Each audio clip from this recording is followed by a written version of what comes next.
Kapal kayu pengangkut 93 TKI ilegal yang bertolak dari Johor Bahru, Malaysia, Rabu pagi karam. Kapal tenggelam sekitar 100 meter dari bibir pantai Nongsa, Batam, diduga akibat menabrak karang. Hingga Rabu siang tadi 39 orang penumpang ditemukan selamat, sementara itu 18 korban meninggal dunia dan sisanya masih dalam pencarian. Korban meninggal 10 diantaranya adalah perempuan, 7 pria, dan 1 bayi. 36 penumpang masih dalam pencarian. Menurut salah seorang korban selamat, kapal tenggelam setelah tiba disapu angin kencang dan juga ombak besar. Kemudian perahu mengantam sesuatu yang diduga karang hingga akhirnya terbalik. Hingga Rabu sore puluhan personel polisi, Ditpol Air Polda Kepri dan TNI masih mencari para korban hilang. Sementara itu korban meninggal dunia telah dibawa ke Rumah Sakit Bayangkara Polda Kepulauan Riau. 39 orang korban selamat masih berada di posko penanganan evakuasi korban kapal tenggelam. Dia itu kandas kan, sama batu karang kita turun lah, kita dorong.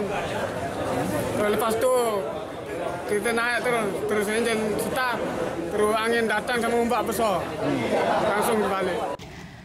Kapal yang naas berangkat dari Pelabuhan Sei Deli Johor Rabu dini hari pukul 3 waktu setempat. Sekitar pukul 5:30 kapal mencapai perairan Nongsa dan para TKI ilegal sempat diperintahkan turun oleh nahkoda kapal. Namun mereka menolak turun dan tak lama kemudian kapal menabrak sesuatu oleng sebelum akhirnya karam. Ingat tenggelam dari situ, Pak. Tenggelam. Abang berangkat dari mana? Tujuan kemana? Dari Johor ke Batam. Sekitar jam berapa, Bang? Pukul 3. Musibah kapal TKI tenggelam juga masih ditangani Kepolisian Daerah Kepulauan Riau. Di ujung telepon sudah ada Kepala Kepolisian Daerah Kepulauan Riau, yaitu Brigjen Pol Sam Budi Gusdian. Pak Sam, selamat sore. Selamat sore, Mbak Tiffany. Ya. Assalamualaikum. Waalaikumsalam warahmatullahi wabarakatuh. Pak Sam, bagaimana dengan proses pencarian dan juga evakuasi dari korban kapal TKI yang tenggelam? Ya, saya jelaskan dulu bahwa kapal berangkat dari Pelabuhan Senaru, Kota Tinggi, Johor, Malaysia, jam 2 pagi. 1 jam 40 menit di perairan antara Malaysia Indonesia sekitar OPL terkena badai angin utara. Jadi tidak ada karang di sana, badai angin utara. Karena penumpangnya melebihi kapasitas 101 orang, terdiri dari 98 penumpang dan 3 ABK.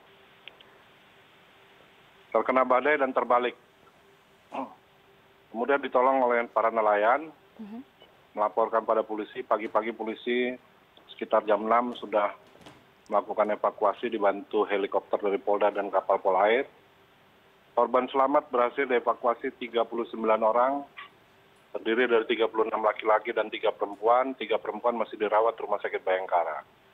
Sementara operasi pencarian sampai jam ini berhasil menemukan 18 jenazah terdiri dari 10 wanita, 1 bayi, dan 7 laki-laki.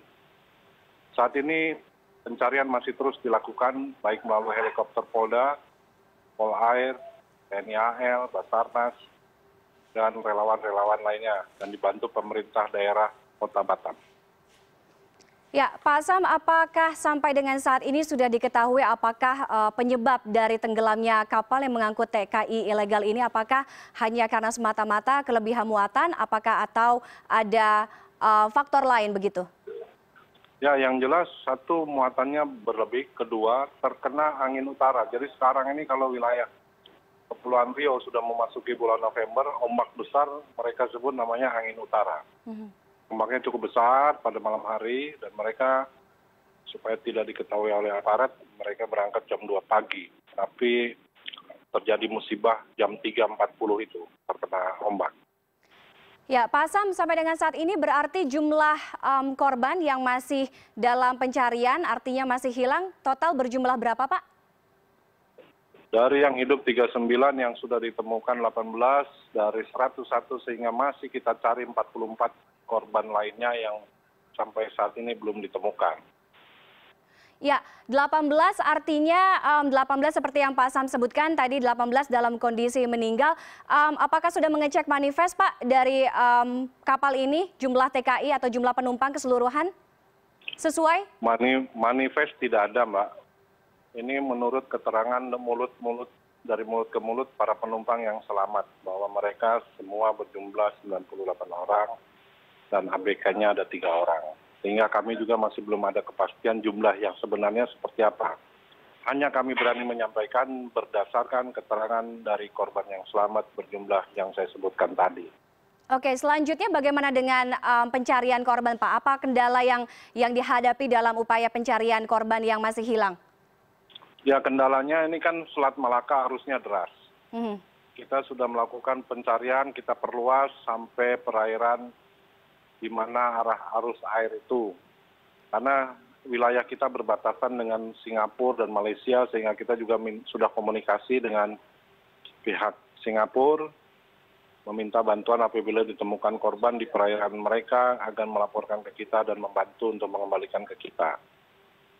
Oke. Sementara tim kita juga gabungan masih melakukan upaya pencarian di perairan Nongsa dan perairan Indonesia serta di sekitar OPL.